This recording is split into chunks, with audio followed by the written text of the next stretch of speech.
ایوب نے ابو قلابہ سے، انہوں نے ابو اسما سے، اور انہوں نے حضرت ثوبان رضی اللہ عنہ سے روایت کی، کہا رسول اللہ صلی اللہ علیہ وسلم نے فرمایا، بے شک اللہ تعالیٰ نے میرے لیے زمین کو لپیٹ دیا اور میں نے اس کے مشارق مغارب کو دیکھ لیا، اور جہاں تک یہ زمین میرے لیے لپیٹی گئی ان قریب میری امت کی حکومت وہاں تک پہنچے گی، اور مجھے سرخ اور سفید دونوں خزانے سونے اور چاندی کے ذخائر دیے گئے، اور میں نے اپنے رب سے اپنی امت کے لیے سوال کیا کہ وہ اس کو عام قحط سالی سے ہلاک نہ کرے اور ان کے علاوہ ان پر کوئی دشمن مسلط نہ کرے جو مجموعی طور پر ان سب کی جانوں کو روا کر لے۔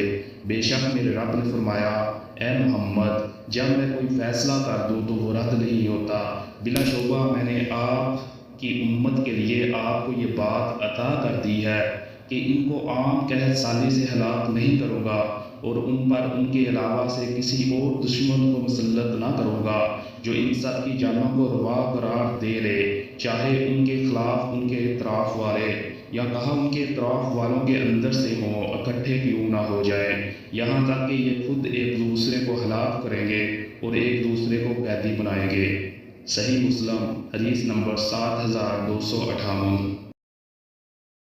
حضرت ابو ہریرہ رضی اللہ عنہ سے مروی ہے کہ نبی صلی اللہ علیہ وسلم نے ارشاد فرمایا، شیطان تم میں سے کسی ایک کے سر کے جوڑ کے پاس 3 گرے لگاتا ہے، ہر گرہ پر وہ یہ کہتا ہے کہ رات بڑی لمبی ہے، آرام سے سو جا۔ اگر بندہ بیدار ہو کر اللہ کا ذکر کر لے تو ایک گرہ کھل جاتی ہے، وضو کر لے تو 2 گرہیں کھل جاتی ہیں، اور نماز پڑھ لے تو ساری گرہیں کھل جاتی ہیں، اور اس کی صبح اس حال میں ہوتی ہے کہ اس کا دل مطمئن اور وہ چست ہوتا ہے، ورنہ وہ اس حال میں صبح کرتا ہے کہ اس کا دل گندا اور وہ خود سست ہوتا ہے۔ مسند احمد حدیث نمبر 7306۔ حضرت سہل بن سعد رضی اللہ عنہ نے بیان کیا کہ نبی کریم صلی اللہ علیہ وسلم نے ایک شخص کو دیکھا جو مشرکین سے جنگ میں مصروف تھا۔ یہ شخص مسلمان کے صاحب مال و دولت لوگوں میں سے تھا۔ حضور صلی اللہ علیہ وسلم نے فرمایا کہ اگر کوئی چاہتا ہے کسی جہنمی کو دیکھے تو وہ اس شخص کو دیکھے۔ اس پر ایک صحابی اس شخص کے پیچھے لگ گئے، وہ شخص برابر لڑتا رہا اور آخر زخمی ہو گیا، پھر اس نے چاہا کہ جلدی مر جائے، پس اپنی تلوار ہی کی دھار اپنے سینے کے درمیان رکھ کر اس پر اپنے آپ کو ڈال دیا اور تلوار اس کے شانوں کو چیرتی ہوئی نکل گئی، اس طرح وہ خودکشی کر کے مر گیا۔ حضور صلی اللہ علیہ وسلم نے فرمایا، بندہ لوگوں کی نظر میں اہل جنت کے کام کرتا رہتا ہے حالانکہ وہ جہنم میں سے ہوتا ہے، ایک دوسرا بندہ لوگوں کی نظر میں اہل جہنم کے کام کرتا رہتا ہے حالانکہ وہ جنتی ہوتا ہے، اور اعمال کا اعتبار تو خاتمہ پر موقوف ہے۔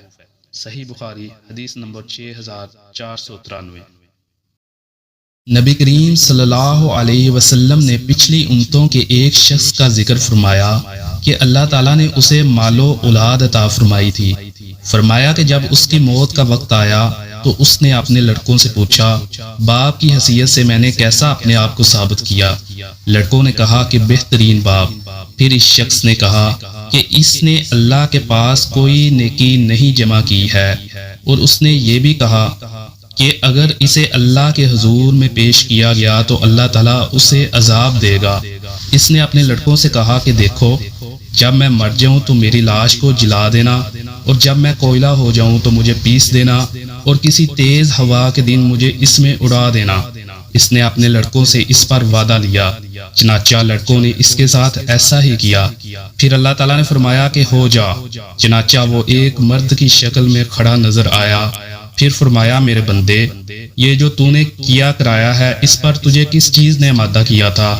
اس نے کہا کہ تیرے خوف نے۔ اللہ تعالیٰ نے اس کا بدلہ یہ دیا کہ اس پر رحم فرمایا۔ صحیح بخاری حدیث نمبر 6481۔ ابو ذر غفاری رضی اللہ عنہ یہ حدیث بیان کرتے تھے، حضرت محمد صلی اللہ علیہ وآلہ وسلم نے فرمایا کہ میرے گھر کی چھت کھول دی گئی۔ اس وقت میں مکہ میں تھا۔ پھر جبریل علیہ السلام اترے اور انہوں نے میرا سینہ چاک کیا، پھر اسے زمزم کے پانی سے دھویا، پھر ایک سونے کا تشت لائے جو حکمت اور ایمان سے بڑا ہوا تھا، اس کو میرے سینے میں رکھ دیا، پھر سینے کو جوڑ دیا، پھر میرا ہاتھ پکڑا اور مجھے آسمان کی طرف لے کر چلے۔ جب میں پہلے آسمان پر پہنچا تو جبریل علیہ السلام نے آسمان کے داروغہ سے کہا کھولو۔ اس نے پوچھا آپ کون ہیں؟ جواب دیا کہ جبریل۔ پھر انہوں نے پوچھا کیا آپ کے ساتھ کوئی اور بھی ہے؟ جواب دیا ہاں میرے ساتھ محمد صلی اللہ علیہ وآلہ وسلم ہیں۔ انہوں نے پوچھا کیا ان کے بلانے کے لیے آپ کو بھیجا گیا تھا؟ کہا جی ہاں۔ پھر جب انہوں نے دروازہ کھولا تو ہم پہلے آسمان پر چڑھ گئے۔ وہاں ہم نے ایک شخص کو بیٹھے ہوئے دیکھا۔ ان کے دائیں طرف کچھ لوگوں کے جھنڈ تھے اور کچھ جھنڈ بائیں طرف تھے۔ جب وہ اپنی داہنی طرف دیکھتے تو مسکراتے اور جب بائیں طرف نظر کرتے تو روتے۔ انہوں نے مجھے دیکھ کر فرمایا آؤ اچھے آئے ہو صالح نبی اور صالح بیٹے۔ میں نے جبریل علیہ السلام سے پوچھا یہ کون ہے؟ انہوں نے کہا یہ آدم علیہ السلام ہیں اور ان کے دائیں بائیں جو جھنڈ ہیں یہ ان کے بیٹوں کی روحیں ہیں۔ جو جھنڈ دائیں طرف ہیں وہ جنتی ہیں اور بائیں طرف کے جھنڈ دوز کی روحیں ہیں۔ اس لیے جب وہ اپنی دائیں طرف دیکھتے ہیں تو خوشی سے مسکراتے ہیں اور جب بائیں طرف دیکھتے ہیں تو رنج سے روتے ہیں۔ پھر جبریل مجھے لے کر دوسرے آسمان تک پہنچے اور اس کے داروغہ سے کہا کہ کھولو۔ اس آسمان کے داروغہ نے بھی پہلے داروغہ کی طرح پوچھا، پھر کھول دیا۔ حضرت انس رضی اللہ عنہ نے کہا کہ ابو ذر نے ذکر کیا کہ آپ صلی اللہ علیہ وآلہ وسلم یعنی حضرت محمد صلی اللہ علیہ وآلہ وسلم نے آسمان پر آدم، ادریس، موسیٰ، عیسیٰ اور ابراہیم علیہ السلام کو موجود پایا۔ اور ابو ذر رضی اللہ عنہ نے ہر ایک کا ٹھکانہ نہیں بیان کیا، البتہ بیان کیا کہ حضرت محمد صلی اللہ علیہ وآلہ وسلم نے حضرت آدم کو پہلے آسمان پر پایا اور حضرت ابراہیم علیہ السلام کو چھٹے آسمان پر۔ انس رضی اللہ عنہ نے بیان کیا کہ جب جبریل علیہ السلام نبی کریم صلی اللہ علیہ وآلہ وسلم کے ساتھ ادریس علیہ السلام پر گزرے تو انہوں نے فرمایا کہ آؤ اچھے آئے ہو صالح نبی اور صالح بھائی۔ میں نے پوچھا یہ کون ہے؟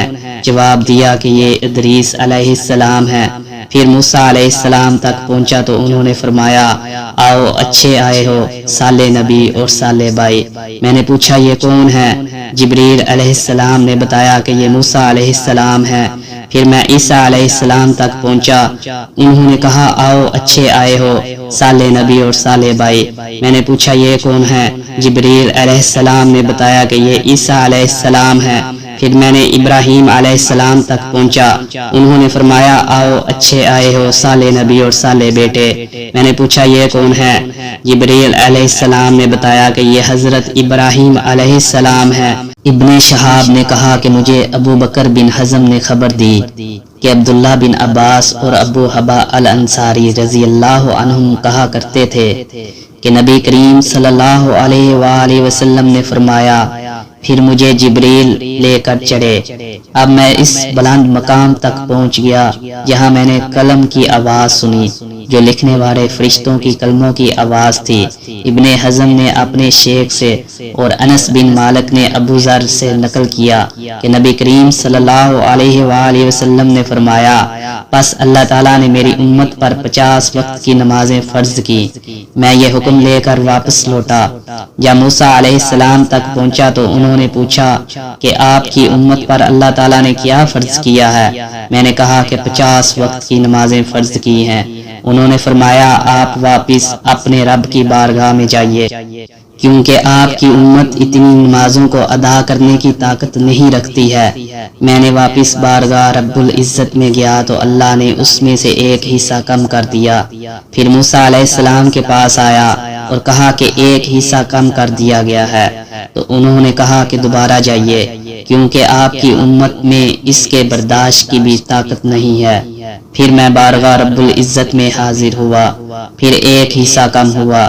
جب موسیٰ علیہ السلام کے پاس پہنچا تو انہوں نے فرمایا کہ اپنے رب کی بارگاہ میں پھر جائیے، کیونکہ آپ کی امت اس کو بھی برداشت نہ کر سکے گی۔ پھر میں بار بار آیا گیا، بس اللہ تعالیٰ نے فرمایا کہ یہ نمازیں عمل میں 5 ہیں اور ثواب میں 50 کے برابر ہیں، میری بات بدلی نہیں جاتی۔ اب میں موسیٰ علیہ السلام کے پاس آیا تو انہوں نے پھر کہا کہ اپنے رب کے پاس جائیے، لیکن میں نے کہا کہ مجھے اپنے رب سے شرم آتی ہے۔ پھر جبریل مجھے سدرۃ المنتہا تک لے گئے، جسے کئی طرح کے رنگوں نے ڈھانک رکھا تھا، جن کے متعلق مجھے معلوم نہیں ہوا کہ وہ کیا ہے۔ اس کے بعد مجھے جنت میں لے جایا گیا، میں نے دیکھا کہ اس میں موتیوں کے ہار ہیں اور اس کی مٹی مشک کی ہے۔ صحیح بخاری حدیث نمبر 349۔ رسول اللہ صلی اللہ علیہ وسلم نے فرمایا، ایک شخص راستے میں چل رہا تھا کہ اسے شدت کی پیاس لگی۔ اسے ایک کنواں ملا اور اس نے اس میں اتر کر پانی پیا۔ جب باہر نکلا تو وہاں ایک کتا دیکھا جو ہانپ رہا تھا اور پیاس کی وجہ سے تری کو چاٹ رہا تھا۔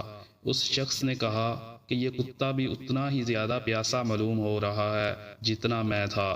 چنانچہ وہ پھر کنویں میں اترا اور اپنے جوتے میں پانی بھرا اور منہ سے پکڑ کر اوپر لایا اور کتے کو پانی پلایا۔ اللہ تعالیٰ نے اس کے اس عمل کو پسند فرمایا اور اس کی مغفرت کر دی۔ صحابہ کرام رضی اللہ عنہم نے عرض کیا کہ یا رسول اللہ صلی اللہ علیہ وسلم، کیا ہمیں جانوروں کے ساتھ نیکی کرنے میں بھی ثواب ملتا ہے؟ حضور صلی اللہ علیہ وسلم نے فرمایا کہ تمہیں ہر تازہ کلیجے والے پر نیکی کرنے میں ثواب ملتا ہے۔ صحیح بخاری حدیث نمبر 6009۔